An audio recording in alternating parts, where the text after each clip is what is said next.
Hello and welcome back to In the Footsteps of the Maccabees. In the last video we spoke about the beginning of the revolt in 168 BCE. We saw the site of Alumdan. I forgot to mention that there's actually a festival for kids held there every year on Hanukkah, where kids can learn about the story of Hanukkah and the rich heritage of the city Modi'in. Anyway, Matidyahu and his 5 sons, they fled to the hills, they went into hiding, they reasserted the observance of Jewish practices wherever they could. It was at this time actually that Matidyahu preached that if the Jews are attacked, even on Shabbat, they must fight back. Before that, Jews had allowed themselves to be killed rather than fight on the holy day of Shabbat, but Matidyahu taught everyone that not only is it permissible, it's obligatory that they fight back if attacked on Shabbat even. It was at this time also that Matidyahu actually died. He died of natural causes. He was not killed in battle.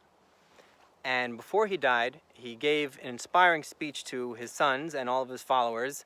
He assured them that they would be victorious, that God would be with them just as he was with their heroes from the Tanakh.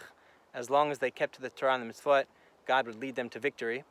He also instructed that his son, Simon, should be a source of counsel, of wisdom, perhaps the spiritual leader of their rebellion. But the role of military commander he left to his son, Judah Maccabee. Maccabee, means hammer, and originally was actually just the nickname of Yehudah. Later on, it became known as the nickname of the entire family. And Judah Maccabee had his first real test of battle in the year 167 BCE when he met the forces of Appolonius. Appolonius was the regional governor, and he left the city of Samaria, north of Jerusalem, and he headed south to meet up with Seleucid soldiers that were stationed in Jerusalem. There was a fortress there known as the Acra that Antiochus had built several years prior. And with a force of about 2,000 men, he marched on towards Jerusalem, hoping to reassert the Seleucids' rules throughout Judea and stop the Maccabees from disrupting them. But on the way he was ambushed, surprised by Judah Maccabee and his several hundred followers. They destroyed their force of 2,000 soldiers and killed Appolonius himself even.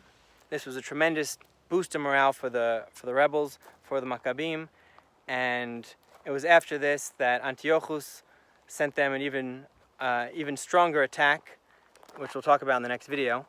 So the place where this first meet between Judah Maccabee and an organized Syrian army, happened in a place called Ma'ale Lebonah, the ascent of frankincense.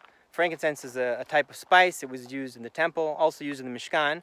And incidentally, we are very close to Shiloh.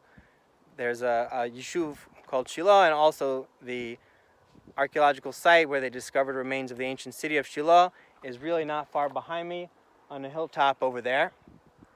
So it's interesting that this place is known as Lebonah, for the frankincense that was used in the Mishkan. And Ma'ale means an ascent or an incline, because there's an incline in the road which Judah Maccabee used to his advantage to have a higher ground against the Seleucid soldiers who were marching through the valley on the ancient road which linked places in the north like Shechem, Shomron, through Beit El to Jerusalem, Beit Lehem, Hebron. That road is known as Derech HaAvot because of the cities along the route that are mentioned in the stories of the Avot. And today it's what's called Highway 60. And Highway 60 you can see way down in the valley. There's a road here, of course, it's a local road, but we're talking about the highway all the way down in the valley, which is a main thoroughfare north-south across the hills as it was in ancient times. And I'm actually inside the yeshuv called Ma'ale Lebonah. Most of it is behind me, and I'm at a lookout point. As you enter the yeshuv, there's a pasuk on the welcome sign that says, Elech li el har Amor ve'el Gib'at Lebonah, from Shir Shirim. And this is a very beautiful place to look out from, and also a significant site as the first victory of Judah Maccabee against a Seleucid army. After the victory, he of course braced for the next attack by Antiochus, which we'll talk about in the next video.